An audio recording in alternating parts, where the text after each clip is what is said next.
Hello, everybody, and welcome to Women of Dance. I'm your host, Sharonne Vinokurov, and I'm really excited for today's episode.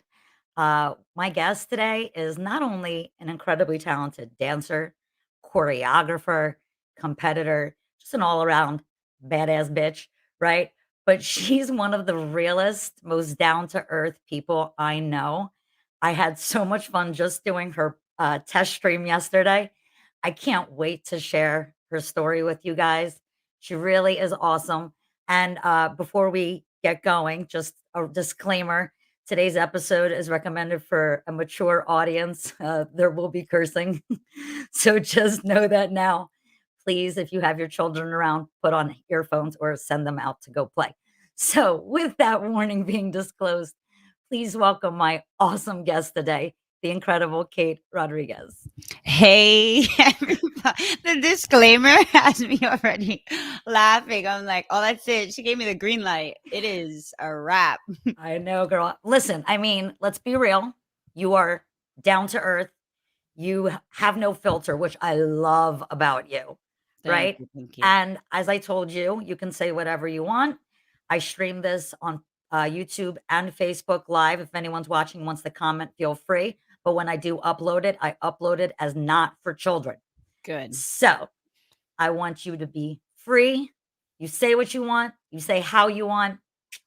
It's all Let, about you, girl. let's do this. Let's get started. I'm so excited.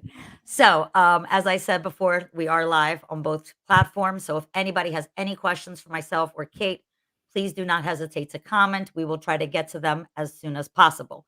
So, Kate, I know you're super busy. You've had a lot going on. Everybody can follow all the stuff that you're doing, but I want to take it back to the beginning. I want to take it back to the beginning for those that don't know. So, please tell everybody how your dance life began. So I started dancing when I was 5. I did the simple things that you do when you start dance. They start you up with tap and ballet, and it's just to get you into the vibe. And I hated it. I did not like it. I didn't want to do it anymore. Um, my mom thought it was cute, and one day we were kind of like passing by in the neighborhood, and I saw this. It's kind of more like of a Latin feel, and they were teaching all styles, salsa, hip hop, and again, hated it, didn't want to do it. And my mom was like, just give it a try. So I was giving it a try, and they started showing like their competition team. And the way they would do it is they would sit the people who weren't competitors, they would sit them down as an audience so Mhm. that the competitors can actually like practice. So while they were practicing, the entire time I just switched over and I was like, I want to do this. I want to compete. So I told my mom after I left that rehearsal, I was like, I want to start competing. And this was like at the age of 6, 7 years old. And she's like, well, you have to prove to me because I'm not going to invest all that money because the way they do it is not like how we do competitions where Mhm. you compete with one routine and you just getting ready for this one category. You have to compete in all of the divisions. And then that's a costume for every division. You can't Mhm. repeat anything. So she's like, that's a lot of money. And I don't want to invest in that if you're not going to do it. So I spent that whole Fair. entire summer going to the studio every single day. And that's what my mom knew because we had a pool in our yard and I would leave my cousins and everything. I'm like, okay, I got to go dance. Like, that's it. This is something serious for me. So then from there, I started getting really, really, really serious about dance. And I knew that this is what I wanted to do for the rest of my life. And then my mom tried the whole like acting classes because according to my mom, I'm hilarious. And You she's like, are. she's like, You you are. should do acting, you should do comedy, something like. And I would act that way in front of people that I was comfortable with. But if I didn't know you, I wouldn't act myself. So that went down the drain. Then we tried modeling because I was very skinny, but I was very short. And back then, it wasn't like now where everything is all inclusive. So it's like, it doesn't matter how tall you are. Like, we Mhm. represent everybody. They looked at me and were like, nice try. Yep. Goodbye. Like, they took our money and I went through that whole modeling school thing. I did a couple of shows and then after that, I was done with that. So I knew from there that dance was a big part of my life. Then when I was like around 12, 13, I want to say, I went to a Puerto Rican parade because I am Puerto Mhm. Rican and proud. I know I dance bachata and everybody thinks I'm Dominican. I am not. But I went to a Puerto Rican parade and I saw this I saw this group of, like, teens dancing, and I right away was like, "Oh, I wanna be in the Puerto Rican parade," because to me, that was, like, the biggest thing. I Mhm. wasn't like, I didn't know about congresses yet. So I was like, "Oh, I would love to be in the Puerto Rican parade, like, I wanna join that studio," but they were giving out Mambo 101 flyers, and I thought that the kids were there. So I go to Mambo 101 all the way in the Bronx, and I bring the flyer with me, and I'm like, "Yeah, I wanna try out for your kids team." And they're like, "We don't have that here." So I was there like, "Oh, okay, so where are these kids?" They tell me the name of the studio. The studio didn't want me because apparently I wasn't good enough to be at that studio. Oh. Okay. So I go back to him and I'm like, "Yeah, they said that I can't, join that studio. Can I take class here?" And so Omar, who I love him to death, that's like I call him my godfather, but he was like, let me see you dance." And he was the one who told me that I wasn't even dancing salsa on two. I was dancing on one. And I didn't know there was an Oh, on one or a on two. And okay. I was like, "What the heck?" So I started learning so much more, and I got really advanced because I was 12 taking adult classes. I didn't know that there were other kids studios. Mhm. So then I really wanted to start performing, and I performed with the adults, but the adults couldn't really do what I can do as far as like tricks and like all this flexible stuff. And I came from a studio where I was already used to taking like hip hop and all these different styles. And these adults were very like, "Well, we do this for a hobby." So I don't know what to tell you. So I went to my first congress, and then I saw like a group of kids there, and it was the same group from the Puerto Rican parade.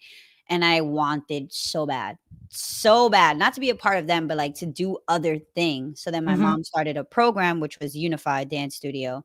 And it was just a little program in a basement in Mambo 101. And it just blew up, and all of a sudden we had all these kids who still to this day are like my best friends. We go to each other's houses, we celebrate holidays together. And then I was there for, I want to say, till I was 21. Oh my, look, that little that little tiny thing in the white? That's my Mhm. brother. In the front? Yeah, that's my brother. Oh. And then the one matching him, that's my boyfriend Matt. Yep. And you know what's funny is that my brother used to look up to Matt. Like that was his dance goals. He wanted to be just like him. Oh my Oh goodness. my.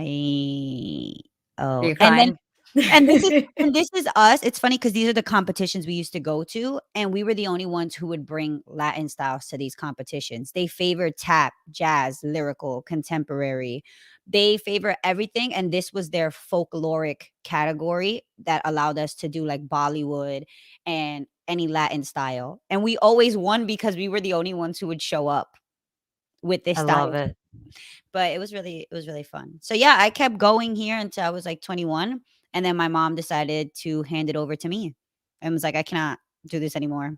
I'm retired. I don't want to I don't want to." And throughout all of that, I started training. When I was 17, I was training with Sapphire, Okay. and I wasn't allowed to perform with Sapphire according to my mom. She wanted me to wait till I was 18 because the costumes. Oh, this was our hip hop routine. Yeah, Mary Jane. This You is are when flying through your background, by the way. Let's slow down a second. Let's Oh, wait to oh, yes. Sapphire. It was like Let's backtrack a little bit here because I every wanna time talk I about see a this. new video, I'm like, "Oh, by the way, in this one." Yeah, you're, like, flying through your story. We're only 9 minutes in, girl. This we got a lot of time to dig in. I wanna talk about this whole unified time. Oh, this was a good time. This was So, a good time. can we talk about at this point, were you running it, or was this still under your mom? Right here, this was still my mom. Okay. I don't know if you could hear that, that's my sister. She's throwing a party upstairs apparently. Hey, But sis. this was still my mom. This was actually Matt's choreography. Matt used to do hip hop here Matt at the still does hip studio. hop. Yeah, Matt still does hip hop, but here that was like his niche at the studio. Like he was in charge of hip hop. I was in charge of the salsa and the contemporary and jazz. And then we would do productions together. And I love that you use that word, production, because I think that's something that seemed very unique to Unified at the time, that it wasn't just like, "Here's a song, here's a routine, spin, spin, spin, da, da, da, da, da, Yeah. and thank you." That also came from my mom. Like both Matt, my mom, and myself, like, we were always work as a team, and my mom is a very visual storytelling type of person. If she has a vision, that's it, she's gonna go for it. So, she was more of the visual. We would tell her a story, or we would, like, tell her an idea, and then she would bring it to life. Like, this specific routine, Mary Jane, is a Mhm. girl who walks into, like, a cemetery, and the statue, like, comes to life, and it's like she's dancing with the statue and like trying to run away, and eventually they catch her, and then she stays stuck inside of this statue. And it's like if we were to do a part 2 or part 3, then it was like whoever would pass by, we would attack them and they would now get stuck inside of the statue. Which is why in this part that you're showing now, I have like black paint on my face because that was me now being a part of the statue and staying stuck there. Wow. That was all Matt's idea. I'm telling it like it was mine. I'm like, "That was And all Matt." how old were you guys when you did this? This one, I think Matt was like 18, 19 years old, And you? and I was like 16, 17. Love it. Yeah, people don't realize how long you've been in this game for. I think people, like, because 'cause you've blown up so much. I hate to use the term "blown up" because it sounds like, you I know, know, a little but, crazy. like, yeah, but, I mean, a lot of people know you from more of your recent work, but, like, those of us that really know you've been around for a long time. Yes, You have been putting in that work for a and they long know me time, for things other than just salsa and other than just competitive bachata. which I I love. Thank you, thank you. They know me more from my contemporary pieces and the productions that I put on. This is another one. This one actually was done by Sonia and myself, Sonia Rivera. Mhm. This was done for both of us. This one, this specific choreo, my mom just wanted something with a sailor costume, and they had to get the costumes all pre-made and everything, all customized. And look at the boys. The boys wanted to cry when my mom put them in that. My brother loved it because he said it made him look stronger, and all the boys kept walking around the Congress like this to show off their muscles, Love it. but all the girls kept calling them Popeye, so Oh my I got god, that's so it got old brilliant. real quick. And that the tiniest it's funny because the tiniest one in it is my brother, and now he's the tallest one out of all of them. Really? Yes, he is a monster compared to everybody. Is he's your younger brother, right? I only have one brother, but yeah, he is my youngest brother. And what's the age difference between you 2? I wanna say 3 years 3 years? because yeah, he's 23, I'm 27, Okay. so I wanna say 3, 4 years. 3, 4 years. I But that wish my brother had danced. That would have been so fun to share something like this with him. and he only danced because, my mom, she didn't believe in what I give one child, I don't give the other. So we were traveling a lot because of my dance, and he wanted to come to travel, and then my mom told him, like, "I'm not gonna be paying for you to just sit around. Why don't you give it a try?" So it started by us putting him in little intros of the routine. So he would travel with us to do like a Mhm. front flip in the beginning of our routine. And then he started getting so much attention, and everybody was like, "Oh my god, that little boy is so good." And he taught himself how to flip. He would legit be like, "So can I just backflip in this part?" And we would let him. We didn't care. And then he ended up sticking with us, and everyone loved him. And then he started taking it serious like Matt did, and he wanted to be just like Matt. Now he's doesn't dance anymore. Speaking of taking it serious, this was a very Oh. special piece that you guys did at CT. This was, in honor of the Sandy Hook Yes. elementary shooting, right? Yes, yes. Give us a little history on this piece. Well, this was actually one of my biggest routines. This is what opened the door for me to speak out about things that were bothering me that I didn't know how to talk about because like for example, these are all kids. So to explain a serious situation like this to them, I had to do it in a way that they can connect to me, which was dance. And the person that I was portraying, I believe her name was Victoria, if I remember it correctly. And she was a teacher who like saved all of her kids by like throwing herself on top of them. Mhm. And so this piece to me, that's exactly how I was portraying because when I heard about this and I was watching it on the news like everybody else, I felt the most connected to her because I felt like if I was ever in that situation, that would be something that I would do. Like I would put myself in front of anything to protect my kids at the studio. So for me, it was very personal, but it was, like to get them to understand that because these are kids that we're talking about. And it's like they take you serious in the moment. And then after that, they go about their lives and they don't really understand. So the message from me to the kids were like, appreciate everything that you have because you don't know something like this can happen. Those kids went to school thinking it was going to be just another day at school. And look how it ended up. So it was like a message for them. And then for everybody else watching, it was just like, we hear you, we care about you. And this was close to the area where all of this was happening. So it's like, I wanted them to know we got you. We understand. We feel bad for you. Well, not feel bad for you, but we're like grieving with you because it was something that affected anyone and it can happen to literally anyone. I'm getting So like emotional over here. yeah, and then this was the one that, like, I gave it my all, and this is when I started noticing that I had the power, if you wanna say, to express myself through dance. And you know how everybody always tells you, like, "Oh, dance is for you to express and you interpret it however you want." Mhm. This was it for me. Like, I could cry on stage, I can be mad on stage, I can be happy, I can be whatever I wanna be, and in this moment, I realized, like, this is what I can really do and this is my safe space to do whatever I want.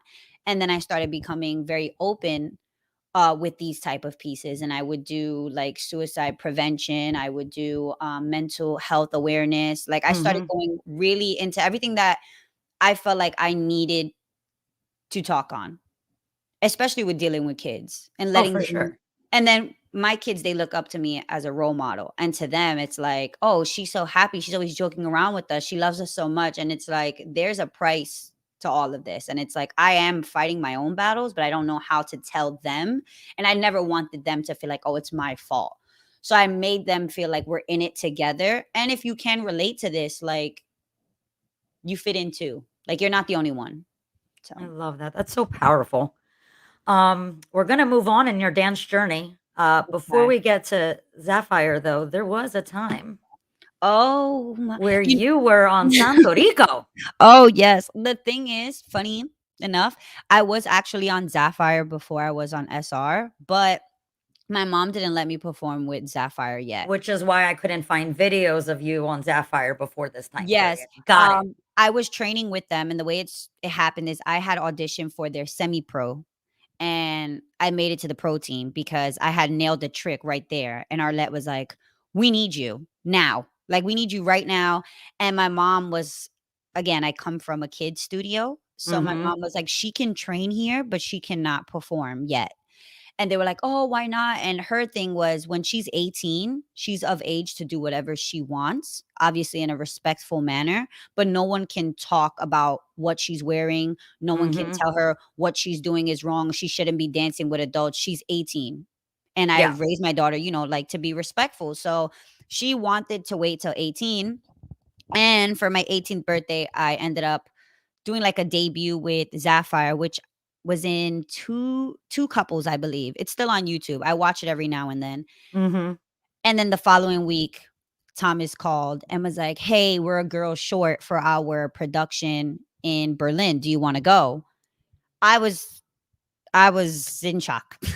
I didn't know because again, I hadn't gone to any congress that wasn't the New York Congress or the Connecticut Congress, or the kids congresses that they would do in Florida. Those are the places that I would go to the most. So when I heard Berlin, I was like, "Oh, of course, I'm down." So I was at SR for like 3, 4 months, and Mhm. then for some reason, I just felt like I connected more at Sapphire just because SR for me at the time had very by the book mambo type of feel to them where it's like, Mhm. this is mambo, this is what we do. Yeah, and it's like it was very strict. And then Sapphire, I saw it as like, oh, but they're doing like tricks and like throw down, and I was more attracted to like the aesthetic of everything. I Mhm. wanted to do hard tricks as opposed to SR. It's very mambo, very technical. And then Sapphire was like, oh, we're just flipping.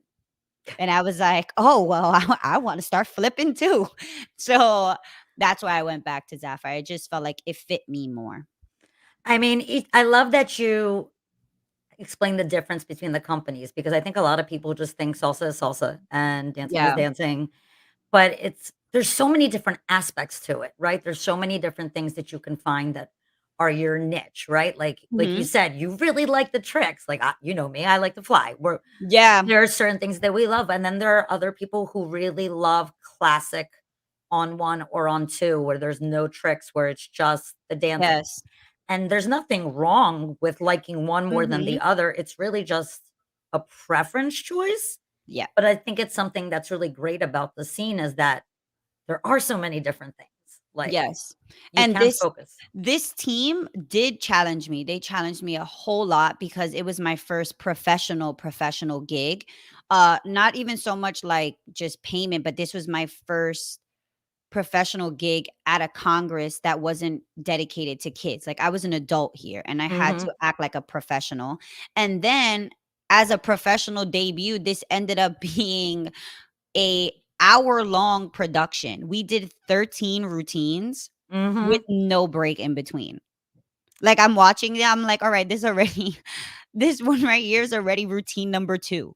Yeah. And it was a lot for me, and It was an I anniversary party for them, right? yeah, this one right here was just the practice. This wasn't the Berlin one. This was the practice, and we were leaving, like, 2 or 3 weeks after this, and I had Wow. to learn all these routines. By the time I got there too, everyone already knew the routines because they've done them before. I was the only one Mhm. who didn't know any of the routines. And everyone was already practicing in order. And every time we would go to rehearsal, I remember my brain being like like just off. Because Yeah. Thomas would be like, okay, so we're gonna take Spin Mania, we're gonna move it, we're gonna make that one number 4, and then we're gonna bring in number 2. And everyone at the rehearsal was like, yeah, yeah. And I'm there like, what's 2? Who's 5? What how did we get here? And had it not been for Destiny, I probably would have been completely lost. Destiny would be like, "Come here. Come here right now. Come here."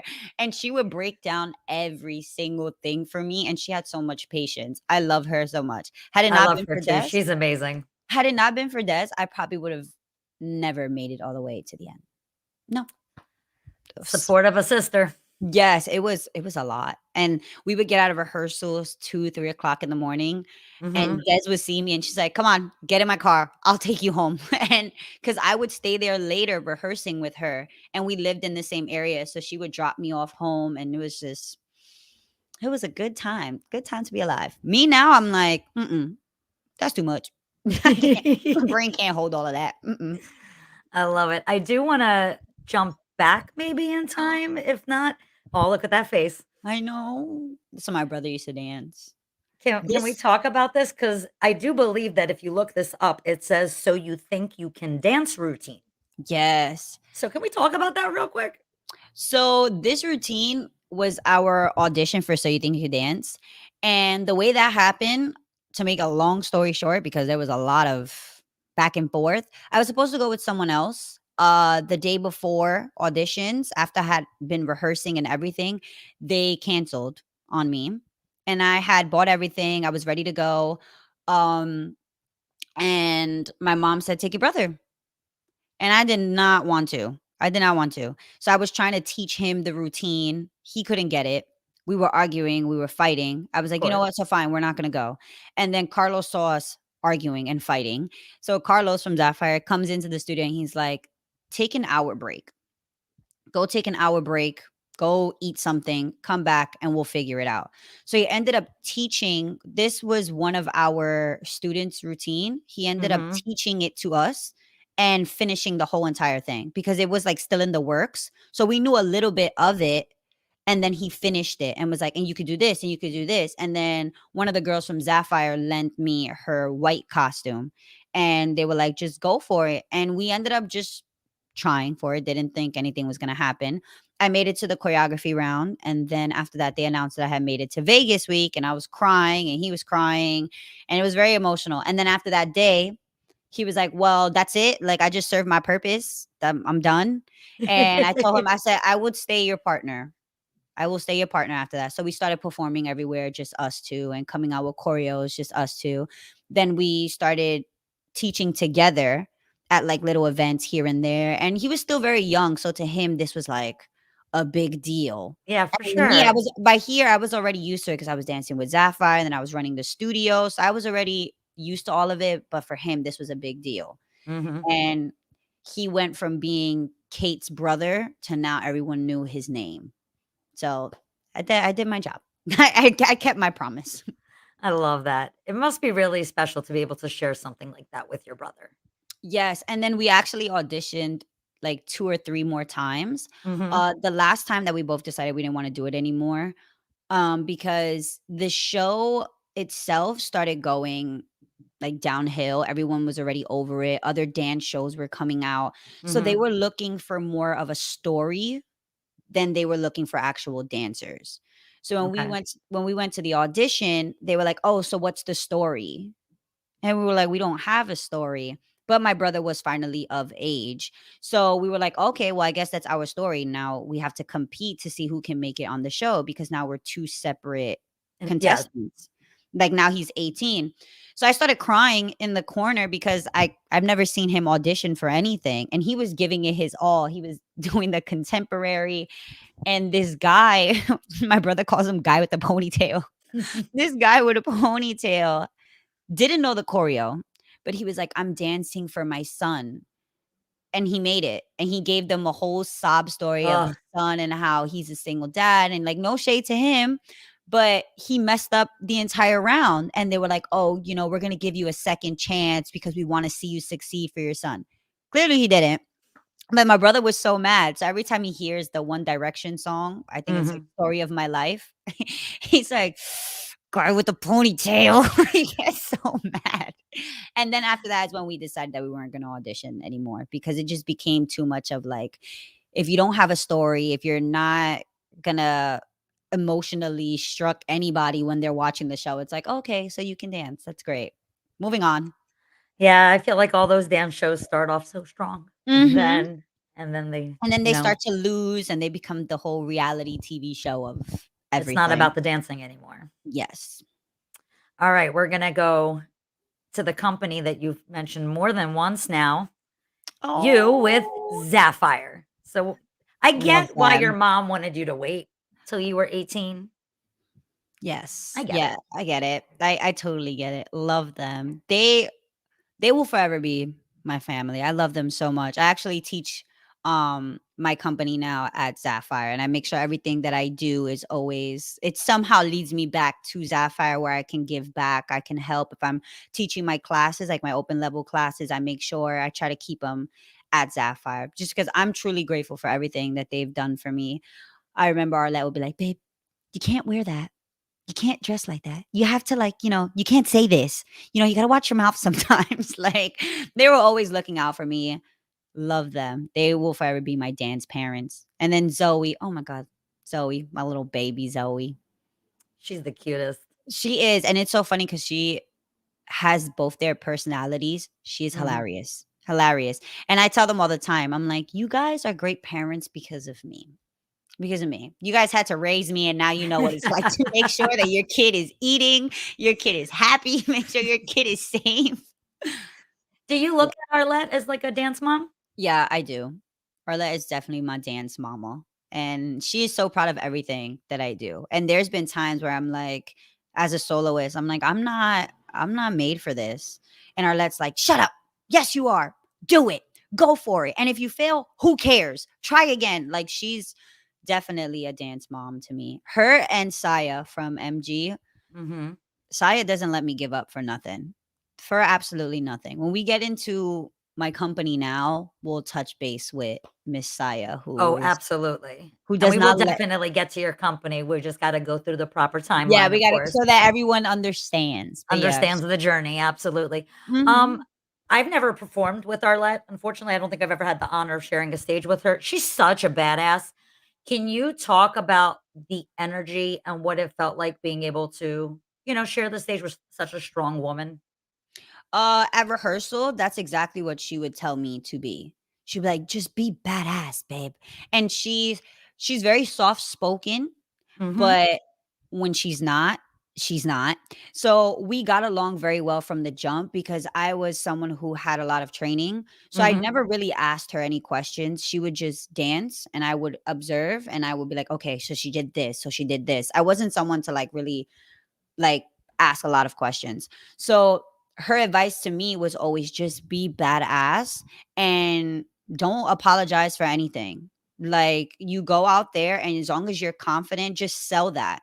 And she was the one who made me really comfortable on stage. Like at competition, I got a lot of you need to smile more. You don't like interact with the judges. And it's like because I'm doing me and this is how I feel. And Arlette used to tell me all the time, like, just perform it how you're feeling. So if you see me with like a badass face, or they always, well, Gladys from G Franco calls it my fierce eyes. When I'm being fierce, that's just how I feel. Like I'm very confident. I feel like in that moment, I am the best. You can't tell me otherwise.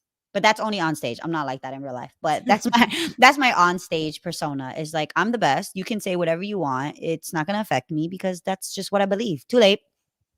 How So important do you think as an artist is it to have that on stage persona? I think for 2 reasons, it is very important. One, because you get to be something that I don't wanna say that you're not, but, like, let's say, for me, example, when I'm on stage, I come off very cocky, I come off very, like, I am the best. When I'm off stage, that's complete opposite way, so you don't wanna do that, which is why it's very important to have a persona, so it's like you're acting, Mhm. don't be a horrible person off stage, please don't, that's just bad.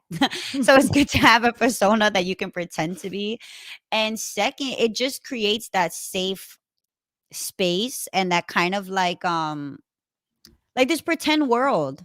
That's how Mhm. I see it, that my persona is like this pretend person and famous people have it too. Like Nicki Minaj has like Chun-Li and all these other different personas in her mind that she gets to pretend to be. And it's like Mhm. at home with my family, I'm Kate. I'm just Kate. I'm joking around. I don't do my hair. I barely get dressed. I'm just chill. And when I'm on stage, I'm Kate Rodriguez, who like has all of this glamour and makeup. And it's good to play pretend for a while and also gives you that moment where you can shut it off and you're Mhm. not having to be the same person all the time. Because my social media persona is really draining. That gets old quick. So that's why I Yeah. love the fact that I get to have this persona, and I think it's important for everybody to have an online well, not online, sorry, like an on-stage persona because that's a moment for you to just be someone else for once, and then you get Oh, to turn it absolutely. off.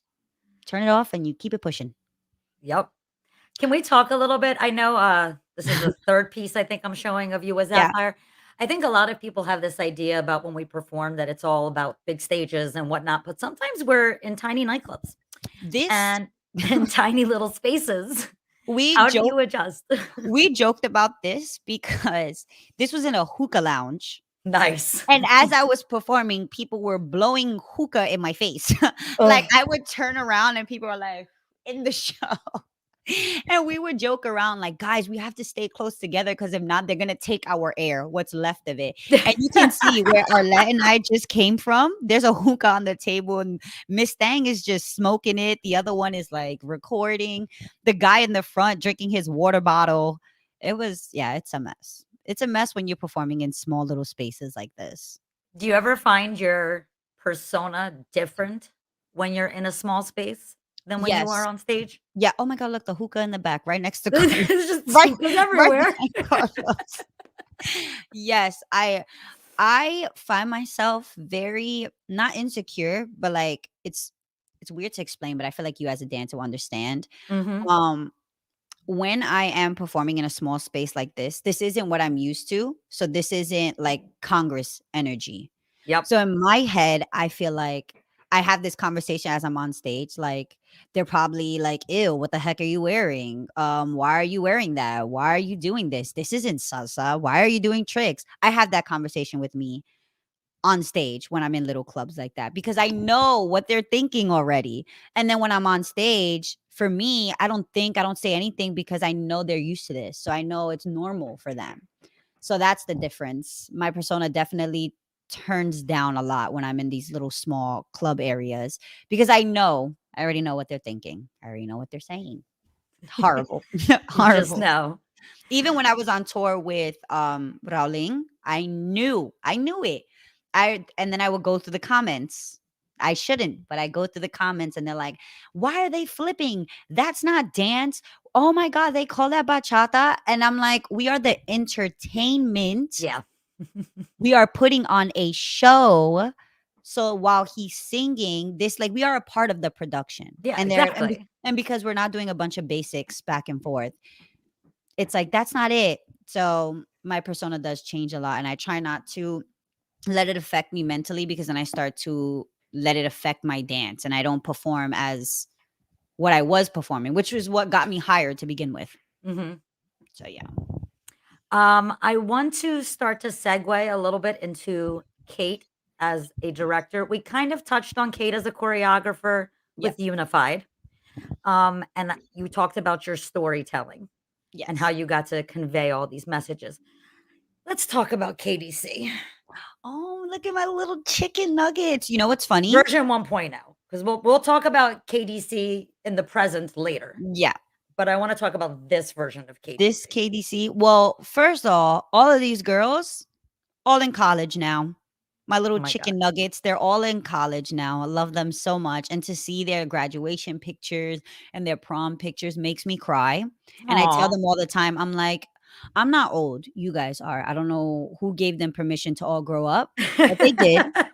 They did. They're in college now, and I'm so proud of every single one of them. This routine, like I said, I love to do storytelling, and I was really inspired by Lady Gaga at the time. And when I saw her do, I forgot, I think this was Bad Romance, if I'm not mistaken. Please, Gaga fans, do not come for me if that was wrong. But I was really inspired by the skull makeup that she had, and I was in love with it. And there was one point that she had like a tuxedo. And when I heard this song, I wanted to do kind of like a dead orchestra. And that's Okay. just all this was just a dead orchestra. And they would play together, and that was it. They were just a dead orchestra that would come alive every time they would go to a congress. And this got so much respect everywhere it went because they were only, I'm trying to look at my youngest one. They were probably This was 9. 2015. Yeah, they were probably like 9, 10 years old. Wow. This group.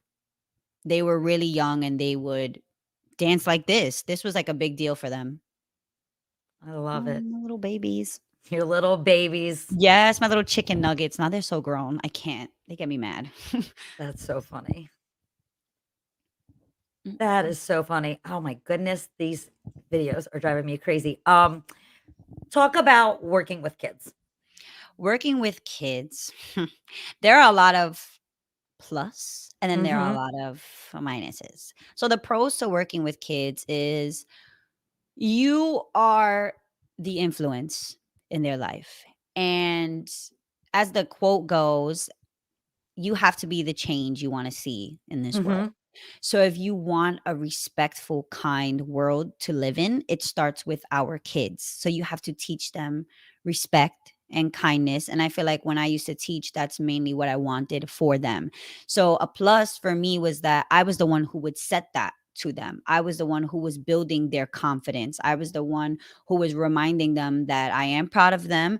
They are worth it. I would always instill that into their minds. Like this one piece that you're showing now, these are a bunch of the theme for this was that you are a confident boss ass babe. Like, can no one take that away from you? You are everything. And I get that vibe without even hearing the music. Yeah, Like, you get that message from the get-go. and they were just very fierce. Cons to that is that kids grow up. Kids grow up and you cannot control what is influencing them at school, what is influencing them outside of the studio. So in the studio, I wanted everything for those kids. everything. I wanted them to be extremely successful in school, extremely successful in dance, whatever it is that they wanted to be. I wanted them to be extremely successful. So I was really hard on them. I would ban kids from coming to the studio if they failed a class. I will ban them from coming to the studio if they were messing up in school, if they were late, all of this. I will have conversations with them. But it got to a point where my teenagers were becoming teenagers, and it's like I can't control what happens outside of school. So they were very influenced. Some were very influenced by alcohol. Some of them were very influenced by drugs and what was happening outside of school, because in my studio, that was not allowed. And Mhm. I was that director that if we were at a Congress, I am on you like a hawk. Like, you are not going to the socials without me. You are not going to these little teen bashes, whatever, without me if we were at a Congress, because it got to a point where they were at an adult level of what they were performing.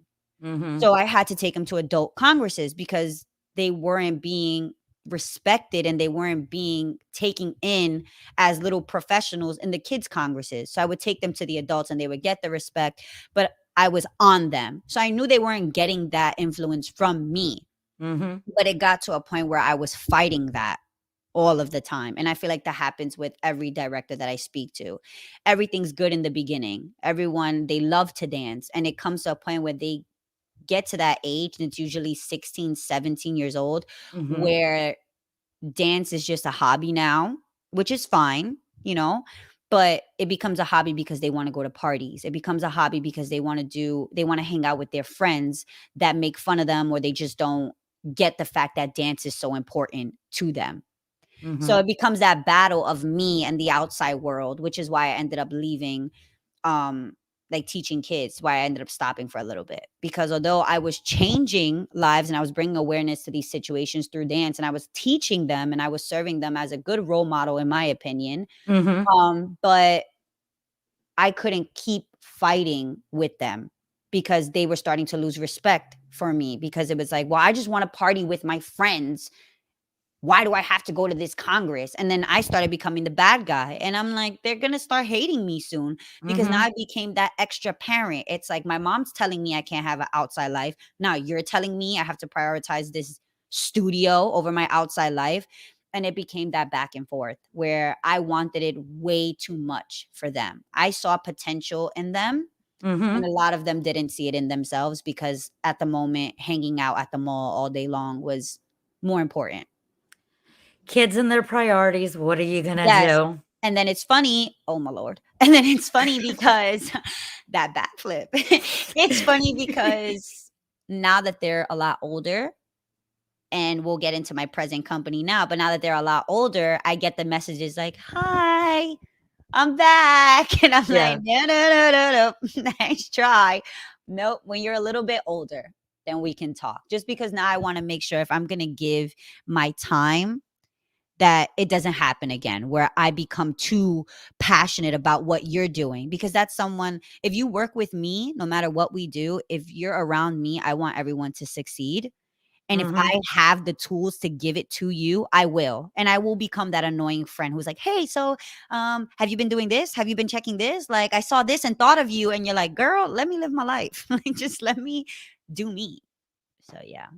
Speaking of doing you, I wanna talk about the awesome flips and tricks and everything because we touched on it earlier, right? How we have things that we like, and I feel like you really got to go into a new level of tricks in Yes. this partnership just because he is very tall and very Yeah. strong, and as someone who has danced with, as I like to call them, Dominican catapults, um, it's fun to go in the air and do all kinds of crazy stuff, and it's a different excitement, if Yes. you will, Oh my god, and I don't even perform like this anymore. but it's you're such a badass performer. Thank you. Can we talk about this whole time period in your life? I mean, look at that. I actually can we touch on that trick real quick? On that trick Because on that trick, specifically, I wanna yeah, there. that trick specifically, I used to do kind of a smaller version of that with Sapphire. Mhm, And both of us in this partnership were trick crazy. Like mhm, literally trick insane. We would try everything and anything. We would use what we called Coach YouTube.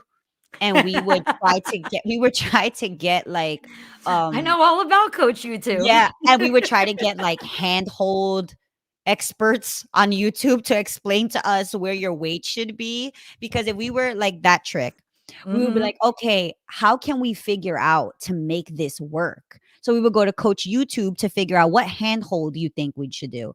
And mhm. then what wasn't clicking in our brains was the part that would tell us to go higher and go higher. And if I will bang my ass on the floor, I'm like, "Ah, fuck it, let's try it again. We could go higher." And That's what I wanted eventually to ask you about that damn landing. we figured out that if you wanna land, you have to pull away from each other, because Mhm, him pulling away and me pulling away from him is going to lift me off of the floor. So that's mhm, gonna make it so much easier for me not to land on my butt. And we've seen people try to mimic the trick, and when mhm. we are backstage, excuse me, we wait for the landing and we're like, every time they land, we were like, "Oh, I get her." And it got to a point where one time we went up to someone and we were like, "You need to pull away from each other or you're gonna break your butt cheeks. Like, it's just not gonna happen. You're gonna get up one day with no ass."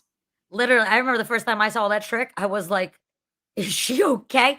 And not because, like, it looked painful, but, like, you just see the height and Yeah, you know, especially if you do tricks, right? yeah. You know what goes into it. So my mind, when I saw it, I was like, "I can't imagine the rehearsal process for this. Yeah, I no. can't imagine how she did it, how she learned to do it without getting hurt The before first learning how to rehearsal execute it." Yeah, no, the first rehearsal, like I said, I already knew it from Dancing with Sapphire, but adding the speed did definitely add some type of weight to it. So it wasn't until we started getting where we needed to be, I Mhm, would have like his literal five fingers burned into my arm. And I would go mhm. to I would go everywhere. I would go to work like that. I would go outside like that, and people would look at me like, "This poor girl. Someone needs to help her." I would have, being that he was holding me so tight so I wouldn't Mhm. fall, I will have his thumb Oh, imprinted yeah. into my wrist Yep. every show, every show. So it went from being burnt, and then we would do just one time, but he will hold on so tight after every show, I will have his thumb just in my wrist every Oh, time. yeah. I remember, like, working on cabaret routines and waking up the next morning and finding bruises and being like, "So what trick was that?" And figuring out, like, Uh-huh. where his hand was or where Yeah. I was holding. And I remember, Liz and I used to joke that we needed shirts that said, especially when we were working on Santo, because that was a Mhm. domestic violence piece, that we needed to have, like, shirts that said, "I'm not in an abusive relationship, I'm just a dancer." No, for real, for real. If you Because make that people will be shirt, scared. please send it to me. Yeah. I remember getting, like, pulled over at a social because I had, like, his hands here, and that's because Mhm. we were prepping that trick and thinking, "Should we use 1 hand or should we use 2?" So I had the whole 5 fingers up here while they were trying to lift me up, and everybody came up to me, "Are you okay?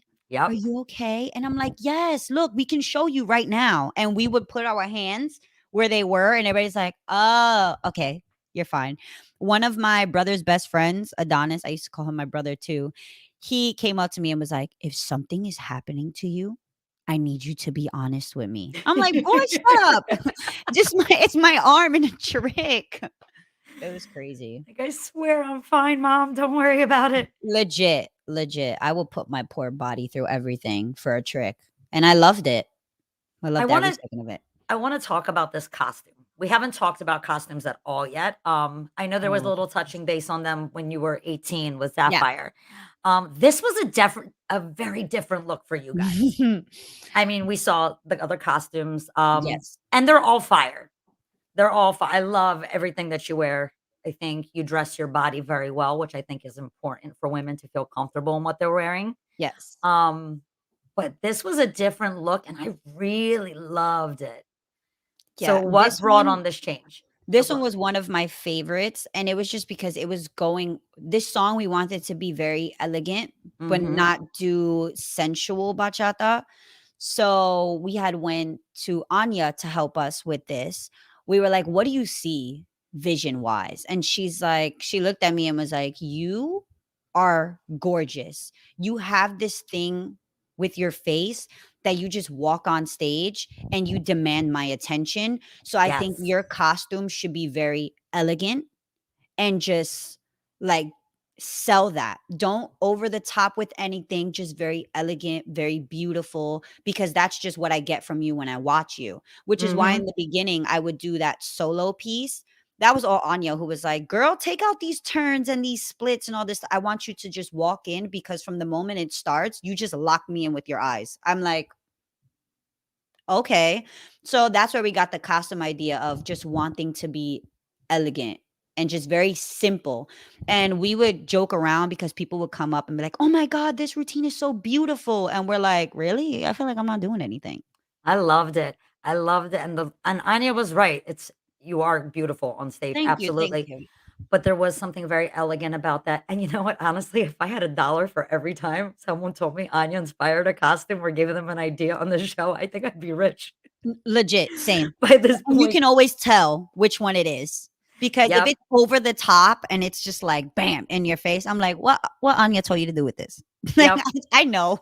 This was an Anya thing, right? This Yeah. was an Anya thing. This one was For definitely an Anya sure. thing. I love it. I really do. This was also, I think, a different look for you guys.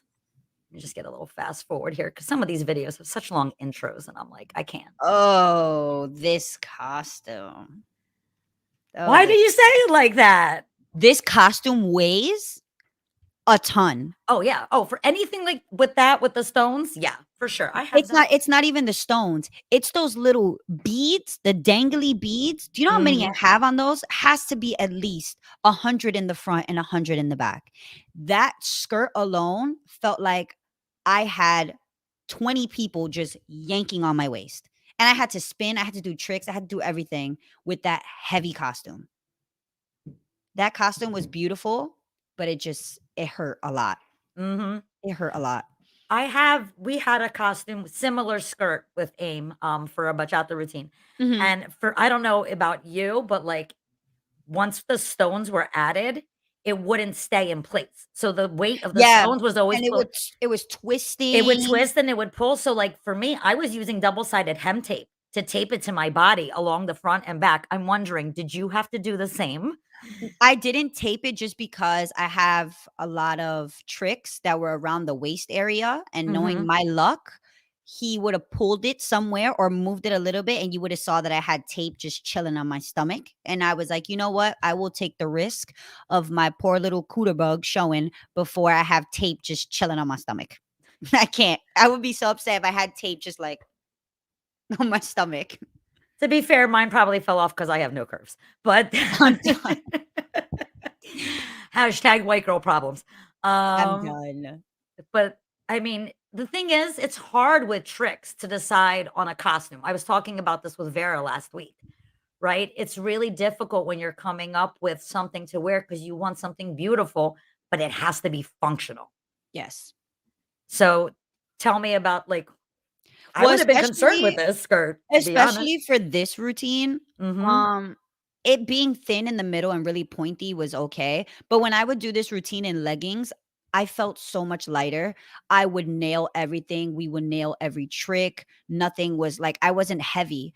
The moment we put that costume on, it was like adding 3 more people onto my poor little self. Oh, And then I had to go behind him because there was a part that I flipped and was just behind him. There was a part that I had to flip from just my leg.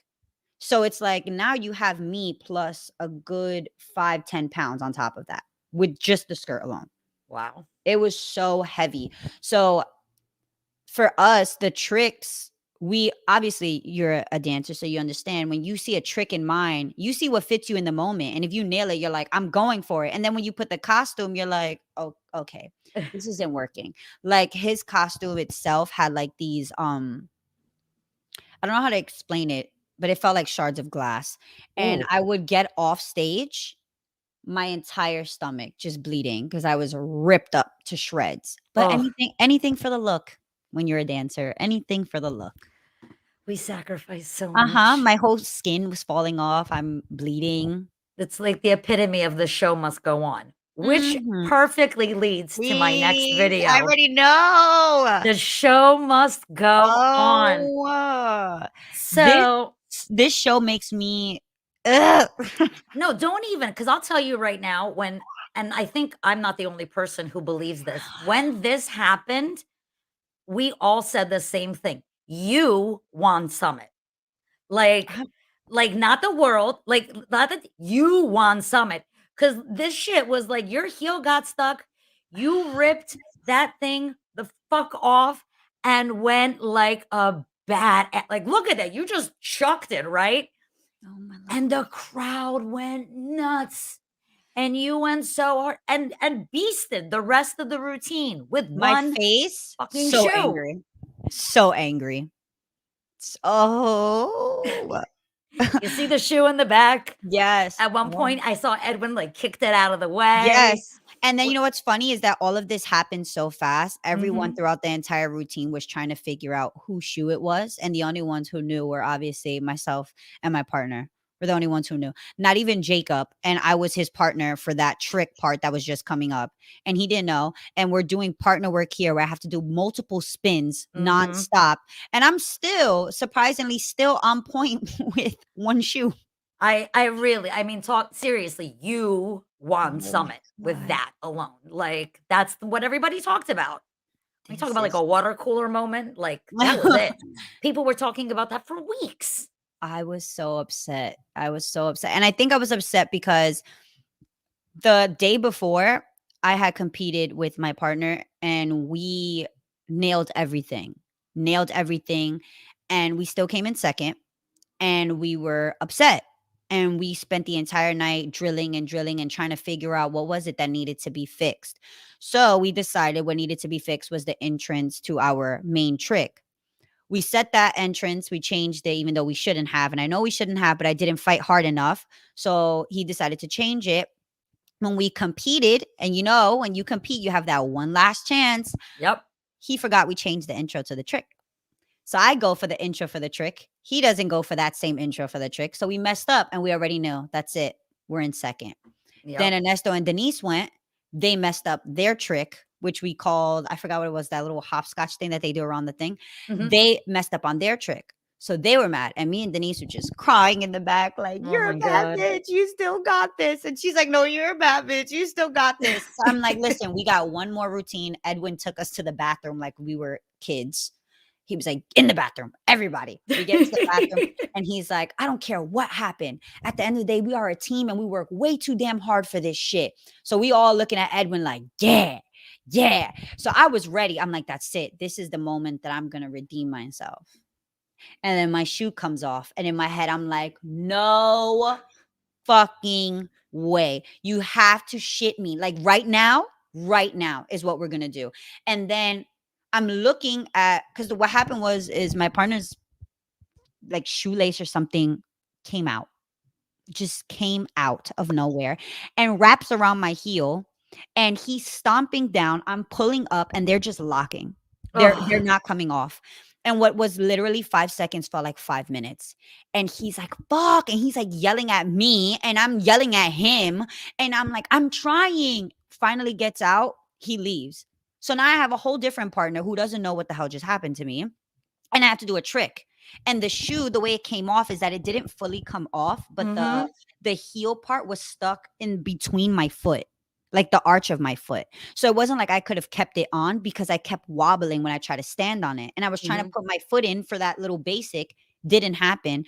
So my thing was in that moment, it's you walk off and we get disqualified, or you take it off and you pray we don't get disqualified, because I've never competed in a group and I've never competed with a costume malfunction like that. So I didn't know what the hell was going to happen. And Mhm. I was like, if we get disqualified either way, fuck it. At least I tried. So I ripped it off and I just threw it and I went right into that trick. Yep. Right into that trick. And when I got off stage, Jacob was like, I didn't know you didn't have a shoe on. Like I felt you like very, very tension. Cause he's always joking about how when he dances with me, he's like, oh, you're so loosey goosey. Like I don't feel no type of like strength from That's you. like the opposite of me. Yeah. So he looks at me and he's like, we got this. And I'm thinking, like, oh, he knows I don't have a shoe on. He gets off stage. He's like, no, I was just like, relax. Why are you so nervous today? I'm like, I'm not nervous, bro. I don't have a shoe on. And the bottom of my foot is on fire because Yep. I'm spinning on my foot. So yeah, that was very traumatizing.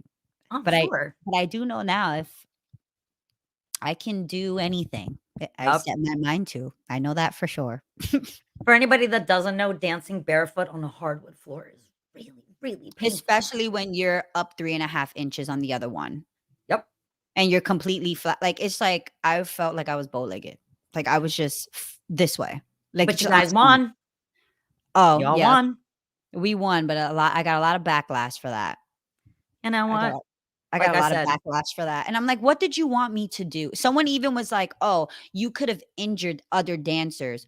Would you like me to take the shoe off and place it in the front?" Because I had so much time. By the time, that stage is huge. By the time I woulda walked to the front, give it to a judge, and got back in, would have been over. like, the show would have been done. Everyone would have been on the end. And where else would you have tossed it? Into the audience? You would have hit somebody. I'm like, I threw it back. That's where I threw. I wasn't gonna turn around when I had a trick coming up and be like, "Let me just place this right here." No. I don't have the time for that. Hello.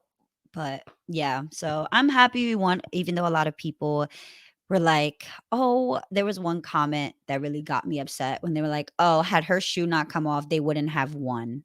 And I'm like, "We were in first place doing the exact same thing the day before. I don't understand why y'all acting like this is brand new. Yeah. Why you playing with me right now?"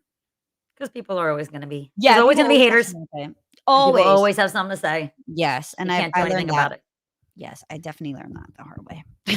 So after 2020, we saw each other at Summit. We all had a great time, and then the world shut down. What a time to be alive. And what a time! What a time to be a dancer when Mhm. we couldn't be in contact with people and we couldn't do all the things that we love. But you kept it going. In fact, you branched out and did some more stuff. You started your podcast, Probably Mhm. Problematic, which That is is correct. fantastic. For those of you that are watching, please go and listen to it. It Warning, I is am so very good. real. I don't Yes, hold she is. nothing back. So if you like someone who's gonna sugarcoat everything, or if you live in a world where everything is cotton candy, rainbows, and It's not for stickers, you. this is going to open your eyes and give you a taste of reality, and you're not going to like it. Just warning. But I love that you did that because I think one of the things that I noticed coming out of COVID for a lot of artists, especially women, was we were all trying to find our voices because we were forced to be alone Yep. without our partners, without dance classes in person and all this. Everybody got very introspective, you know? So, can you talk a little bit about what brought you to that point? What made you want to share your story in such a candid way? My 2020 was a shit show. And I'm not complaining because everyone's 2020 was a shit show, but mine specifically was it was a ride. First off, um, going back because I wanna give a timeline so it kinda makes sense. Sure. Um, in the beginning of the pandemic, like you said, we were all fighting to have something. Mhm. Me, I was just like, "I'm gonna take it for what it is." I'm more of a go with the flow kind of gal. I just go with the flow because if I don't go with the flow, I will stress myself out. I will be so overwhelmed with trying to get something. So I just go with the flow and I take it for what it is. I started randomly freestyling in Mhm. my basement, and I started getting a lot of attraction to my social media and my And you had a cute following. little setup there. You had the lights and the Yeah, mirror. and I and my remember all mom that. put that there because my mom and my dad put that there because I was going insane. I couldn't go to a studio, and I'm like, "I need to dance or something." Like, I'm so bored, I can't do anything. So I would go to the basement and just freestyle, and then I will upload it because I had nothing else to upload. I wasn't taking pictures or anything. So I Mhm. will upload it, and I got so much attention, so many followers, which built into something so much bigger than I could even imagine, which led me to where I'm at today. And it got to a point where social media really became my life. And Mhm. everyone knew about everything that I was doing. They knew about the partnership that I was in. They knew about who I was dating. They knew about my family because we didn't have nothing else. Yep. All we had was social media, and we were all entertaining each other because we had nothing else. We couldn't Right? go anywhere. And then that came a con because when all of that came crashing down in my face, everyone was involved, and it felt like my life was falling apart for everybody to watch. Like I was a low budget Love and Hip Hop episode just Oh God. airing for everyone all over social media. Didn't you refer to that in last Oh, week's yes. podcast? I'm Yeah, pretty oh my sure, god. you referred to that several times, Love and Hip Because that's what the it's just low feels budget Love so and Hip Hop. because I say that because, like, when you watch Love and Hip Hop, it's just for entertainment. Like, you know everything is Agree. scripted, but this is very low budget. Like, we're not dressed up, we're not giving you glam, It's no budget. It's no we're giv budget. This is we're just our giving you lives. nothing but drama. So you it's like you get drama, but no glam. At least the real Love and Hip Hop, you get glam Mhm. and some scripted drama. It was like, no, it was unscripted, it was nothing but drama. No So, filter. when my partnership ended, it was public, as everything Mhm. was, and I had a following that I felt like I was obligated to update. And I updated it mainly because I was getting the shit end of the stick, as many women do in this scene. I was getting the shit end of the stick. So I decided to update everyone, which then led me to my podcast. Because on social media, especially Instagram and Twitter and all of this other stuff, it's like you can be open to a certain extent Mhm. because social media can either be a friend or it can be your worst enemy. Yep. So when it wanted to be my friend was when everyone was wanting to be in my business. And then when Mhm. I spoke the truth about a lot of things that I was going through, now I had enemies who were like, "You can't say that. You have to bottle that in, and you can't say that because you have people on Instagram, they only followed you to watch you do a basic in your living room. No one cares about any mental abuse you're going through. That's your business. Mm. Keep it off your Instagram because this is your showcase." So it's like I got tired of pretending to be okay. So I started a podcast that was controlled by me. It was my platform. I created this platform. I can do what I want with it. I can say any curse under the sun if I want Mhm. to because it's my platform. And you follow this platform because this is what you knew you were getting yourself into. And you have two options. You can sit down and listen and love it, or you can sit down, listen, and hate on it. Either way, you're still benefiting me. You're still listening to me. I can care less. So that's why I created that platform because it was mine. And I bring awareness to a lot of things that a lot of people are scared to talk about. They're scared to talk about it because they don't want to downgrade or bash their friends. And then Mhm. a lot of other people don't talk about it because they've been told it's not normal for you to voice that type of opinion. So that that is definitely how I ended up getting into that because my 2020 really I felt like I had a lot of things bottled in. And I had this social media persona Mhm. where life is good, everything is perfect, and this girl has a lot of followers and it just grows on a daily because she's just living life, and deep down I was screaming for help, Mhm. and by me just sharing it, I wasn't sharing it for sympathy. I wasn't sharing it for attention. I just shared it because, like I say in my podcast all the time, when you talk about something so much, eventually you're like, ugh, I'm over it. Can we go on to the next topic? Yep. This was me coping. It's like, okay, I said it already. It's out in the open. I don't have to keep talking about it. I've been there. I've done that. That was for me. For other women, it was like, wow, I'm Mhm. not crazy. Yep. And not even just women, men too were like, I can relate to that. You are completely right. That is crazy. And then you have those other people who are like, "How dare you? I I know. I know this person. They would never." Shut up. Shut up. Mm. Shut Not up. everybody always shows their true self, Exactly. unfortunately. Exactly. So that's how that came about. I just felt like I needed a platform that I didn't have to pretend to be anything. Like on my Instagram, I'm still that person who loves to teach, and I love to give classes, and I love to be with my students, and I love all of that, and that's what my Instagram is for. And then Facebook is for sharing all of the stuff that's happening on Instagram for all my little old school people who don't use Instagram. And then Twitter is more of a like you tweet what's on your mind. And then my podcast is like, no, this is what I'm feeling today. This is the Yes. week's update. And this is what I want to share with you guys. And I'm very honest about that. You are. You're extremely honest, And you touched on a lot of interesting stuff when you started talking about how the podcast came to be. Definitely, you said as a woman, you had to defend yourself, if you will, or explain. And it's never the case with the male partners when a partnership Mm. ends. No, I'm still waiting for my ex-partner to make a statement. He's been Yeah. tagged in many things asking for a statement, but they will never because then that means that they will have to take accountability for anything that they did.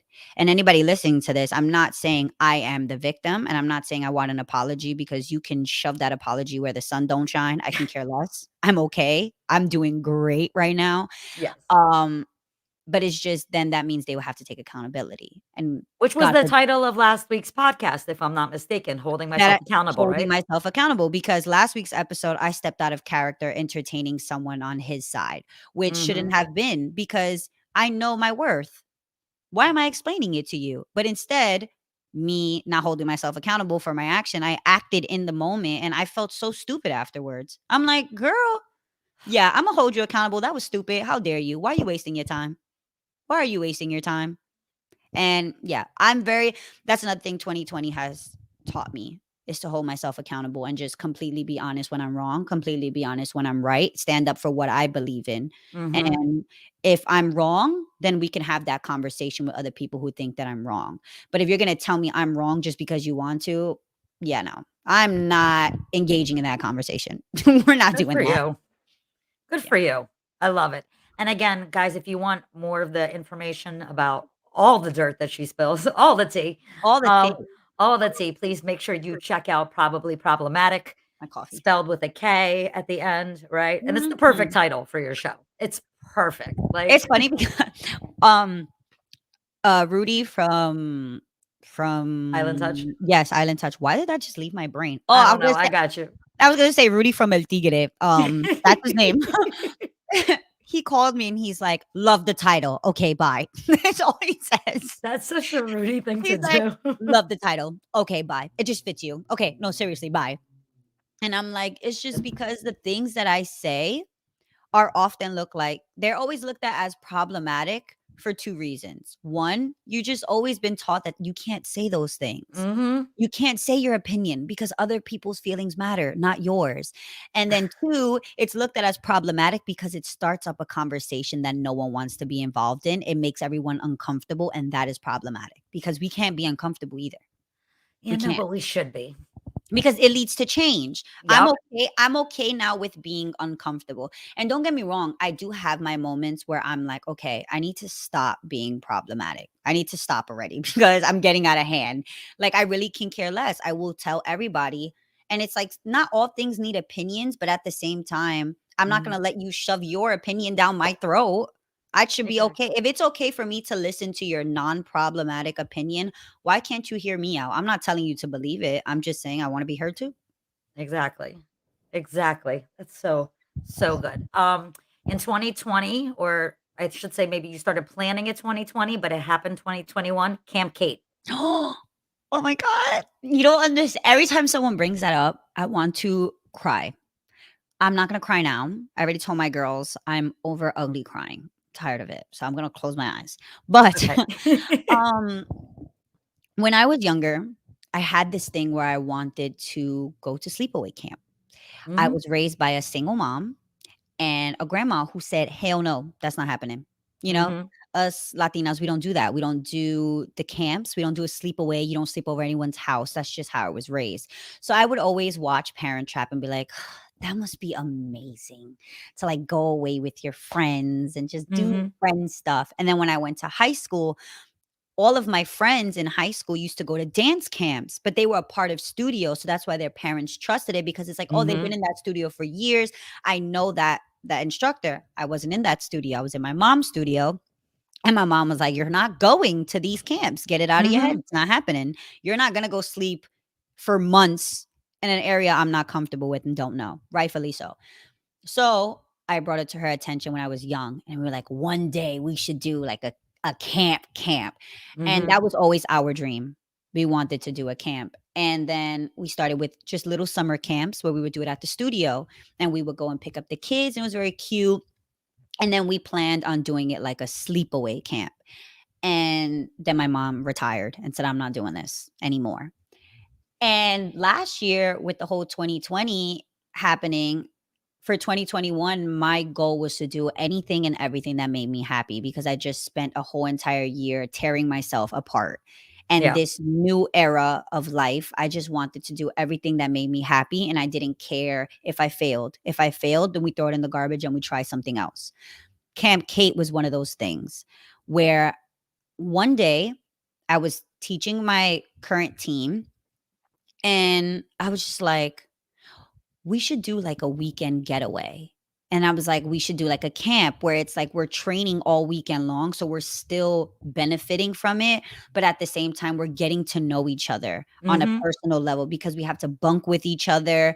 We have these like team bonding games. And I feel like that builds the team up stronger. And then we just came out of a pandemic where no one knows anyone. Like, Mhm. how do I not know this person over here just has like a really bad attitude or they're a really bad person? So I was like, we should do like a weekend sleepaway camp. But when I thought about this, I only had 3 months to plan. So Yes. I had to be a event planner. I had to be a promoter. I had to be a director. I had to be an instructor. I had to be a camp counselor. And my number one rule was no one helped me. No one. And you Not talk mom. about that in your podcast about that it was your birthday week Yeah, it was my episode. it was a birthday gift to myself. Yes. That it was to prove to myself that I can do anything I set my mind to, and I turned 27? Yeah. Oh my god, I almost forgot my age. I turned 27, and that was my birthday gift to myself, that at the age of 27, well, at the age of 26, I can plan my own event and it can be successful, and I didn't tell anyone about my event, just the people who were invited, and I started sending, like, little private messages to the dancers that I felt like could benefit from it, Mhm. and I wanted to keep it very small because I didn't want an outside influence where people, if I wasn't as successful or what they deem as successful, I knew everybody was gonna start talking crap. Like, "Oh, look at you. You tried to do a camp and it didn't go well." Yeah, I So I hear you. so I planned everything. Once I locked in that deposit, oh, I started singing like a bird. I was like, "I have a camp and I'm doing this and we're doing this and it's gonna be so much fun. Oh, by the way, it already happened last week." And everybody was like, "How do you get into this? How can you be accepted to this? This is Mhm. so great." And I was like, "Oh, it passed already. Maybe next year. But for sure, this is what I'm doing." And everyone was so drawn to it.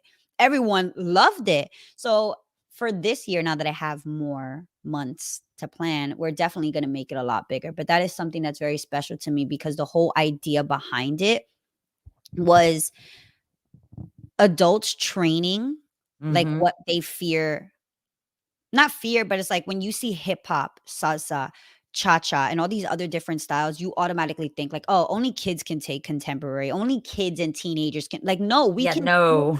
we can still train in all of those styles. We can still push ourselves. But And we should be. we live in a scene where it's like, "No, it's just salsa and bachata. That's for adults. Mm-mm. Everything else is for teenagers and kids." And it's like, "No." So this camp, you're training in all of these styles.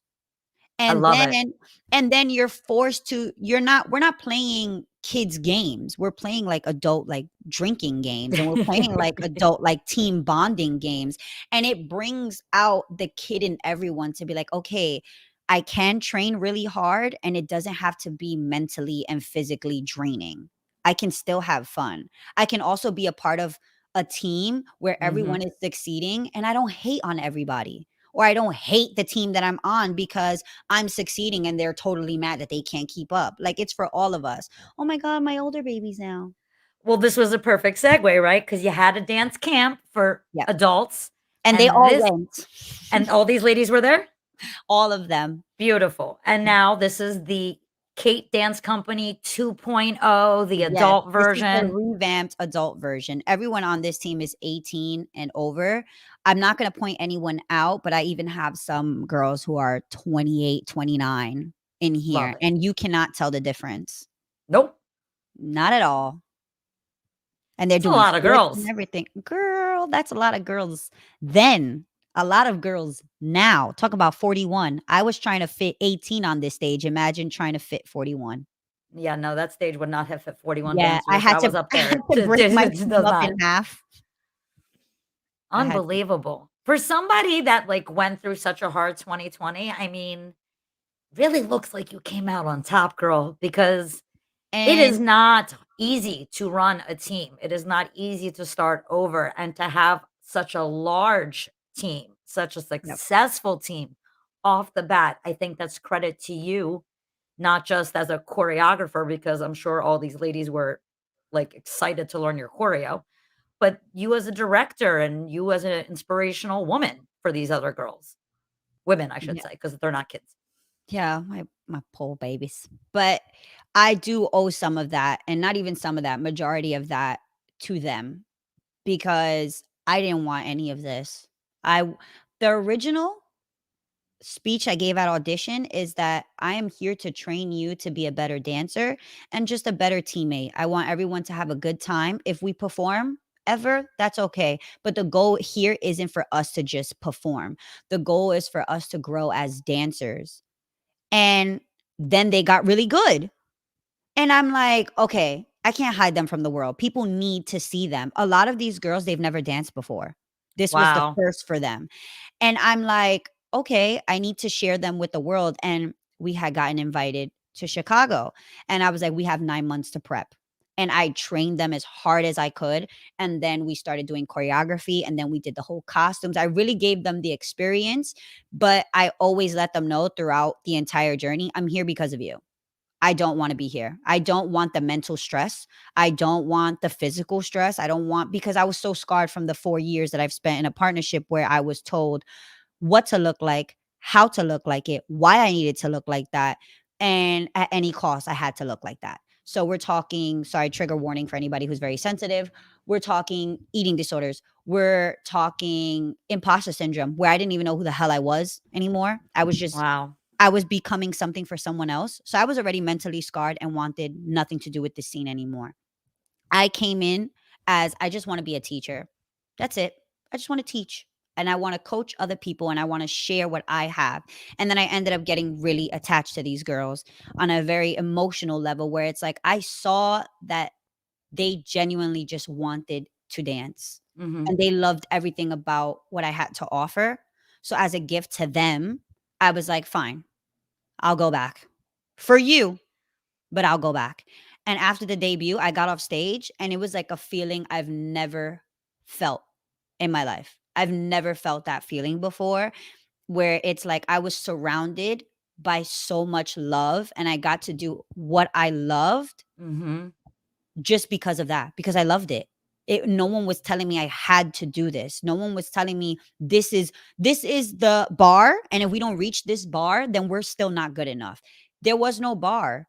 The bar was we busted our ass to be here just like everyone else. Yep. Some people rehearse more than us, some people rehearse less than us. Either way, we all rehearsed and we're all doing the same thing. Some people walk around with a professional title, but let's be honest, what are they really doing? They rehearse like Mhm. we do, they book gigs like we do. We're all doing the same exact thing. So why be intimidated by them? Why let that affect us?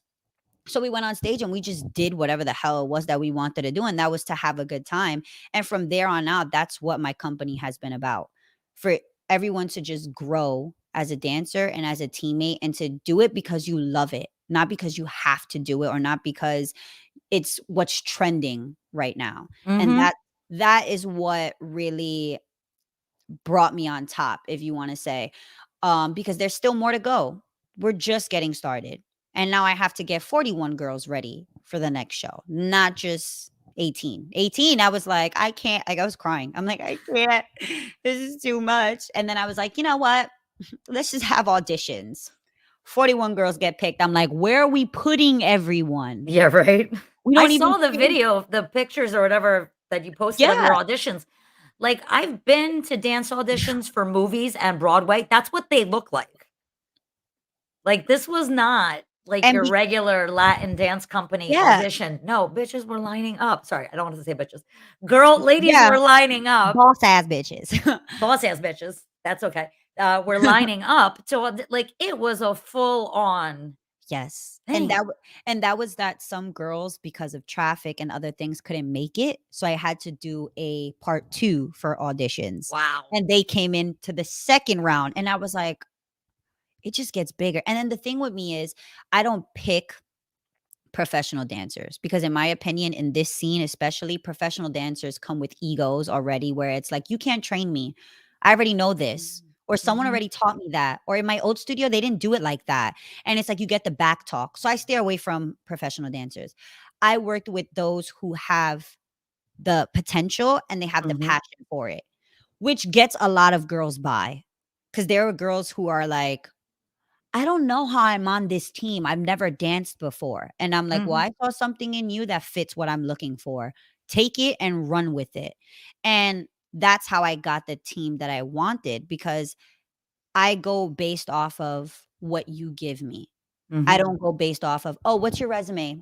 How many times have you been dancing? How many years? Where what studio?" I don't care How many because turns can you do? Yeah, yeah, no. because it's like, yeah, I can get a great dancer, but I'll get a shitty person, and you're gonna make this season horrible for me. Yep. You're gonna make me not wanna do this anymore, as opposed to I'm like, "Oh my god, I really like their vibe. I really like how they're pushing." And yeah, they're making 1,000 mistakes, but it's the comeback. If I see them getting Mhm. frustrated because they're making a mistake, I want you. We're gonna break out of that, but I want you because you care about what you're doing. As opposed to a professional, they won't make any mistakes. They're very like and you can tell by the way they carry themselves. They're Mhm. just like, "Oh, yes, hi, I come from this place and this person recommended me." I'm like, "Girl, I don't care. I don't care. I Yep. like her over there, the one who's quiet and is, like, very to herself because I can tell when I break her out of her shell, she's gonna do amazing things. Yep. Those are the people that attract me. That's great. I love it. Well, you know what? You can see that you're happy with what you're doing Yes. because it's showing in your work, And you now know? they got me doing a one-year anniversary party for them, and it turned out to be, like, a whole big sweet 16, and I'm here like, "Anything for my girls," like, I love them so much, and the other day in rehearsal, I'm like, "I don't know if you guys think I like you or something, but why we have this whole sweet 16 of an anniversary going on?" But Okay. they deserve it, and I wanted to plan something that celebrated them, not me, because had it not been for them, none Mhm. of this would be possible because I wouldn't have the motivation to do anything. Like, I seriously go into rehearsal every week, and I'm excited about a new project. One of my girls, Shania, was like, "Girl, you got, like, 20 routines in your head. Can we do just one at a time?" Because then now she was getting excited, she's like, "So when we starting this one? And when are we starting that one? And we're bringing back the storytelling, and we're bringing all of this." Like, I'm so motivated and inspired now to do Mhm. so much with them because they're open to it. I As love opposed it. to I was on a team where it's like, "No, we just do salsa and bachata because that's for adults." I had my girls training in Bollywood, and they were like, "Alright, so when's the next Bollywood routine coming?" I'm I like, love it. Girl, we're just training. Give it 1 second, please." Take a breath. Da Yes, but that's download, process the yes, information. Let's see that's what how they happens. are now. Like, they're so hungry to learn everything, and that's what I want. That's what Yep. I want. Absolutely. Before we wrap it up, because we are went this was to be an hour-long interview. We went almost an hour and a half. Sorry. But no, it's okay. I could talk to you all day. You're so I much fun to know. talk to. Thank you.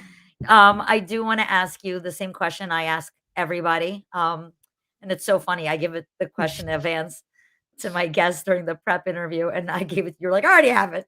No, It's so seriously. easy. But for those that don't know, I'm going to give you the question again. If there was one piece of advice that you could give to women who want to be in this dance industry, what would that piece of advice be? I'm going to give you the whole screen for this girl.